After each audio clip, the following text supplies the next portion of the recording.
Hey, hi, hello, how are you? I'm Pia and today we're going to be doing my July wrap-up.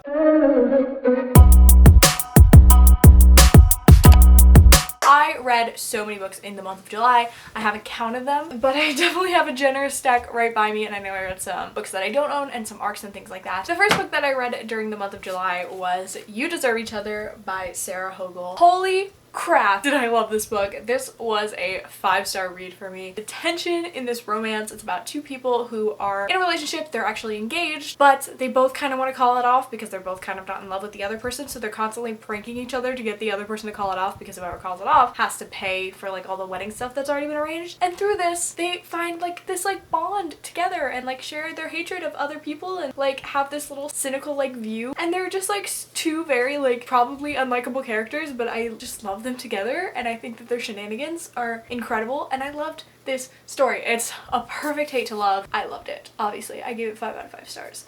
This is one of my new favorite romances. It actually has its spot up here with my faves. Yes, I'm literally obsessed with this book. I highly, highly recommend it. So for today's emoji book rating, I think we're gonna go The Crown. 5 stars, 5 out of 5 flipping stars. Check this book out if you like adult romance. Next up, these 3 books come together and will come as no surprise to any of you who have been keeping up with my videos. I read the Hunger Games books. Hunger Games, Catching Fire, and Mockingjay. I was gonna say 1, 2, and 3. I guess they are also 1, 2, and 3. I read these in 24 hours. I have a vlog of that all going down, my reactions, because I read these for the first time. Well, actually, I'd read Hunger Games last year, but I read these all for the first time. So I ended up giving Hunger Games 4 out of 5 stars, Catching Fire 3 out of 5 stars, and Mockingjay 4 out of 5 stars. To hear more of my thoughts, just make sure to check out that vlog. Next up, I finally got to a book that I've had on my like list of NetGalley arcs to read for forever, and I finally read it, and that is Dear Haiti, Love, Elaine. I just kicked the camera. I loved this book so much. I really, really loved the main character, Elaine. She is sassy and she plays by her own rules, and I just really like seeing different types of protagonists and stories. So I love that she like has this spunky ass personality. She ends up doing something for her school project that she wasn't supposed to, and it goes kind of out of control and she gets sent back to Haiti.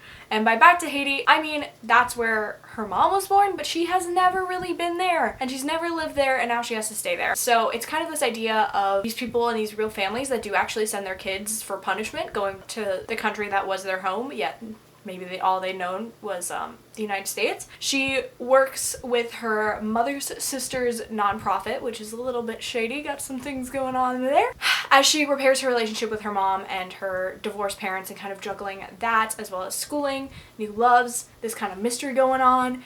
And I love it. She's really discovering her heritage and where she came from, and I love those types of storylines. This also has a curse in it, which you guys know is like one of my favorite things to see in books. So I ended up giving this 4 out of 5 stars. I really, really liked this. This author duo is one to watch. And I read a book called Stamped, Racism, Anti-Racism, and You. This is by Jason Reynolds, and it is kind of the abridged version of Stamped from the Beginning, which is a book by Ibram X. Kendi. It's exactly what it sounds like it would be. Not your average like history book. It's like, I think it's taglined as history remixed. I really like this. Didn't really have anything I didn't really know. Like a lot of it I'd learned in school, but it definitely had a cool take on it. I just really love Jason Reynolds' voice. I think the way he tells stories is so important, and it makes it really easily accessible. So I definitely think this is a really good book for young teens, and I think it definitely should be like on a reading list or something. I ended up giving this 4 out of 5 stars. Definitely a worthwhile read.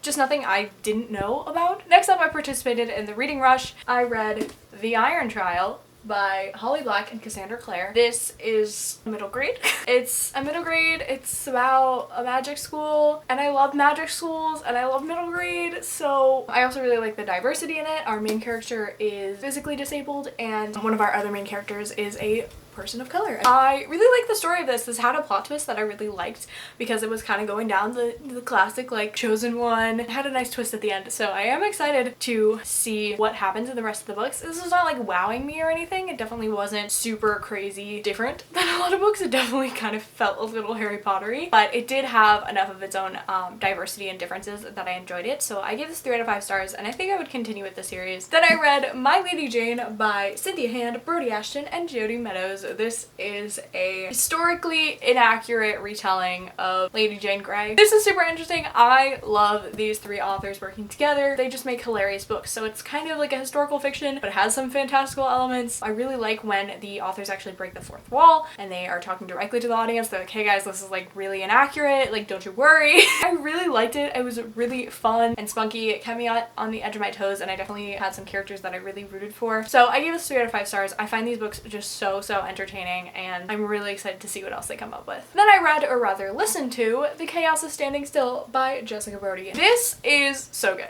This is a hard-hitting contemporary about a girl. The anniversary of her best friend's death is at an airport, and she has one text message that her best friend sent her, and she's never opened it. It's told over 24 hours in this airport where there's a snowstorm, so all of the airplanes are grounded, and she basically can't get out, and she's meeting new people, a romance, and really just dealing with this grief that she's kind of put aside and hasn't really coped with and hasn't really tried to process it at all. I found that so interesting. I love reading stories about the intricacies of grief. There's so many different ways you can go at it because everyone interprets and everyone deals with grief in different ways. The story also just family dynamics and friendships, and I really liked this book. I gave this 4 out of 5 stars. I don't know why I didn't pick it up sooner, but I'm so glad I did. And I listened to the audiobook for Ella Enchanted. I was in a pinch during the reading rush, and I was like, I'm not gonna be able to read all these flipping books. The audiobook, I listened to the audiobook. I fell asleep listening to the audiobook. It's a common theme in my life. I turned the audiobook on, I'm like, it's an hour, and then I'm like, I'll stay awake for an hour, and then I just fall asleep. I love the movie with Anne Hathaway. I think that's like one of my favorite childhood movies. It was like alright, like there was nothing like wrong or bad about it. It pretty much stayed to the plot line of the movie. I don't know. I gave it 3 out of 5 stars. It was pretty good. It was a fun time. Then another 2 books that actually go together are Heartstopper and Heartstopper Volume 2. Thank you to my kindest subscriber who sent me these 2. I devoured these books. I read this in like 20 minutes. I read this in 20 minutes. I have never felt such immediate satisfaction with finishing these 2 books. They are so sweet, so darling, so hard-hitting, so heartwarming. I'm in love with them. I was on that bandwagon where I was like, I don't really care about this series. Like, I'm not gonna go out of my way to get these. But oh my god, these just warm my heart so much. Holy crap. I love these books. I love these books. I love them with my whole heart, and I just think about them constantly, and I just think about rereading them. It's just so much going on. If you don't know what this is about, it's about a guy named Charlie who is out at his school, and he meets a new boy named Nick who is not out, but they start having this friendship that maybe becomes something more. So it deals a lot with questioning your sexuality and coming out and coming to terms with it, as well as, you know, bullying and mental health and different issues like that. So I gave both of them 4 out of 5 stars. They're the sweetest little cinnamon buns, and I want to protect them with my entire life. And then lastly, I did DNF a book. This is my only DNF of the month, which is great. We're already in August and I've DNF'd like 2 or 3 books. So I DNF'd All Your Twisted Secrets by Diana Urban. Thank you so much to the publisher for sending this to me. I wanted to read before it came out, or close to when it came out, and I didn't, and I read like half of it at some point. Then I was like trying to finish up some books before the end of the month, and I was like, okay, I'll finish up this audiobook, and I just have no interest in how this ends. I like haven't even heard the best reviews of it. I just wasn't interested. It's about like this group of people who are at this like banquet hall, and someone has to die or something, and I just was like, I don't really care to find out who it is. Like, I don't care to find out who is trying to like kill these people. It wasn't gripping enough like that when the audiobook expired that I really cared. Alright guys, so those are all of the books that I read in the month of July. Let me know what you guys read in July, or if you've read any of these, have similar thoughts, have different thoughts. Thank you guys so much for watching. Like, comment, subscribe, do all the things, and I'll see you in my next video.